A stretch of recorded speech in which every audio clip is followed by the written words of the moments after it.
Hey, what's on guys, Brad here. So today I thought while everyone's talking about E3 and all of the cool announcements from that, we're going to talk about some cool things regarding Legacy of Duelist Link Evolution. So it's not a PvP video just yet, there probably will be some PvP gameplay on in the background, but this isn't a PvP focused video. But we do have some things from Japan, some sales data to go through. We have some information about the worldwide release that kind of solidly confirms some things we've been knowing about. We have talks about DLC, cut content, and just there is a ton of things to talk about regarding Legacy of Duelist that we haven't had before. So a big thank you goes to DualShockers for their interview with Charles Murakami, we'll talk about that later, as well as Nintendo Everything for their game sales data for the Nintendo Switch version of Legacy of Duelist. So let's go through. So Legacy of Duelist came out on April 25th in Japan, and the game had 3 days on sale for that month, and we've just got the game sales data for that first month. So for that first 3 days, the game sold just over 25,000 copies, which doesn't sound like a lot, but when you look at the grand scheme of things in Japan, that's not so bad, and it's kind of in line with previous Yu-Gi-Oh! Video game releases. So the last portable physical game we had was Zexal Duel Carnival on the 3DS, that sold 32,000 copies in its opening week, and had a lifetime of around 85,000 in Japan, and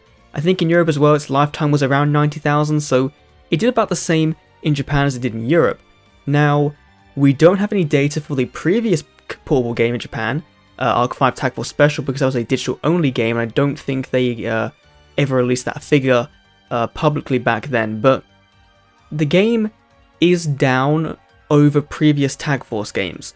So on the PSP back in like 2011, 2010, the Tag Force games averaged 50,000 units in their opening week, and around 120,000 lifetime, with Tag Force 3 being the best selling, with 161,000 copies lifetime sold. Now, is this an issue? Now, I think it's not, because you have to remember, one, this is a digital only game, so only the people that wanted it in that first 3 days would have got it, and B, there was a huge debacle with the game when it first came out, and if you remember, people on Twitter, Japanese people, were very concerned and very outraged basically because they'd been lied to by Konami, it seemed, because they'd announced the game would be up to OCG Hidden Summoners when it was actually up to TCG Hidden Summoners, and so they were missing a ton of cards, and that kind of threw people off and really didn't sit well with the Japanese fan base. Now, this I still think is fine because the game has still been in the top 10 of the Nintendo eShop charts since then. I think this past week, it fell from 8th to 12th, so it has just like left it,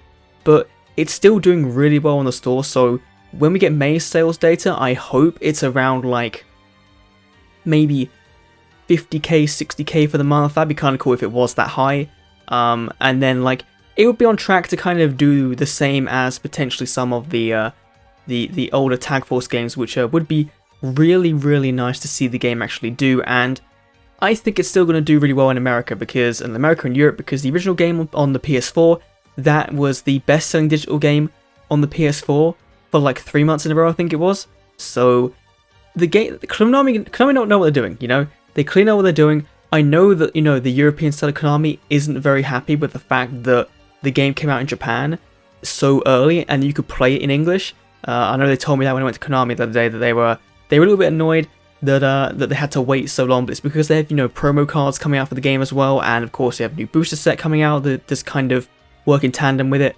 But one other thing I want to talk about before we like kind of move on to the information pertaining to the US kind of thing, the English release, is that right now, I think it was about a week ago when I looked at this, Ranked Duels only has 6,500 players registered, which means that roughly 20% of the people that bought it on the first week have played Ranked Duels in some form and got a win or a loss, and you know had been registered on the leaderboards. Now, clearly, this means that a lot of the audience isn't playing the game for competitive reasons, which does make sense. Duel Links has the same thing as well. It has like, God knows how many tens of millions of users, but clearly tens of millions of people don't play PvP. So, something to kind of, just to be wary of, because I know people have asked me and they've been like, where's all Legacy of Duelist deck profiles on YouTube, which you won't find because people aren't playing PvP just yet. Like, it's not really a major concern for people to go into. So there will be PvP content coming. Look forward to that. But for now, let's get on to the interview with Charles Murakami. Thanks to DualShockers. Again, I'll leave a link to it down below because I'm going to go through some points of it, but it is a really well worth read. So do go check it out. So first up, the first kind of big thing is that the game did originally, or it was considered to have multiple rule sets, which to me is really cool. And it would probably have gone back as far as pre-Pendulums, because the field didn't really change too much then. You know, there wasn't any, like, the big thing about Legacy Duelist Link Evolution is that Link summoning really restricts the early eras of Yu-Gi-Oh! Like, you can't Synchro Summon or Fusion Summon as many times as you want to, which, if you've played through those campaigns, you'll know it does really hinder it. Like the Duel Monsters campaign, when you get to the latter levels with the Eye of Timaeus Legendary Dragons, you can't spam all of those out like you would in the original game. Same with Xyz summoning. So the reason why they didn't do this is because Pendulum monsters or Link monsters without zones would have caused issues and been counterintuitive for the players that want to use them in their decks, which does make sense. It's a very fair argument. And also, they found it to be confusing to players when the field kept changing. So it does sound like they did some QA, some quality assurance, some user testing on this to see what people thought. And, you know, it does make sense that, you know, like, it would be a little bit confusing if you weren't privy to the fact that the field is going to change. Some people will just not care. Some people will use a story mode deck, some people will just play with a DM era deck, some will not even touch Xyz, Pendulum, Link, whatever. But still, it's nice to know Konami did actually, you know, look into doing this rather than just saying, you know, we're just not going to do it whatsoever. So pretty cool there.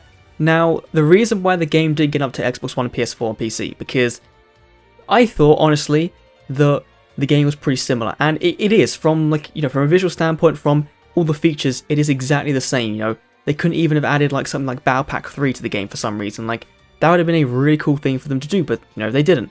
Now, essentially, it's because the underlying code of the game was changed so much that it was considered to be a brand new game, as well as like how cards interact with each other and a ton of stuff. So that's why they couldn't really do it as a DLC or a patch, because it would change too much. And I guess for those platforms, it would have been considered a brand new game because those had DLC, and that DLC had to interact with each other, and then the story mode would have been different because they have like cut out story mode duels and added things in. So it would have been a pretty big mess of a game, honestly, if they did.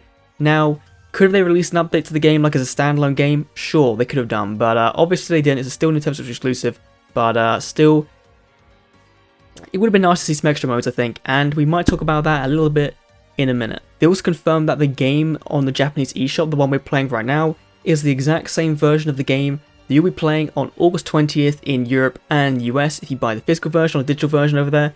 So if you really want to play it right now, you might as well go and get it. Now, where the future DLC will work with it is a different story, because I'm pretty sure you have to go and buy it from the Japanese shop anyway, but still, multiplayer duels are supported between the two, so you can go and play with your friends on, you know, the English version, which is really nice. And the game was a TCG focused project, so this could have been a Western only release for all we know, and could have been delayed back to August 20th anyway, but Japan really wanted to release it, so that's kind of why it's so TCG centric and not really giving us a good OCG version of the game, but rather a pretty okay TCG version of the game. And the last big point is on for DLC, because they have nothing to announce right now. However, if players want more content, which we do, like Konami, we really do want more content in this game, then they will consider it. So really, when the game comes out, or even now if you want, tweet at Konami, you know, tell them that you want more content for this game, you want more duels, you want more of the Vrain story mode, you want, you know, Battle Pack 3, you want new cards from up-to-date sets from like Savage Striker and Legendary Duelist 4 and Structure Soulburn. You want those cards in the game. So make some noise at Konami and let them know you want that. And especially since like Season 2 of the Vrain's anime has just finished, it's even further behind than Arc 5 was in the original Legacy Duelist when it first released. So come on, Konami, throw us a bone, give us some more content, and I think everyone will be very happy bunnies if they do give it to us. Now, one last thing I want to talk about is something I've mentioned before on the channel, and it's interesting given the context of cut content. They cut, you know, multiple rule sets. Now, does that also mean that they cut speed duels and tag duels? Because if you do a little bit of Google searching, you can find a mod or multiple mods for the PC version that actually let you play speed duels and tag duels. Now, I've looked at the code for this, and it's a very, very small bit of code, which, to me, and I believe I've read this before online, that actually in the game, there is code already in it for tag duels and speed duels, which is understandable why they didn't do speed duels for this game. You you know, because it's a global release, and officially, you know, Japan hasn't got speed duels in a TCG format. They don't have Battle Pack Draft either, but still, whatever, I'm not complaining now.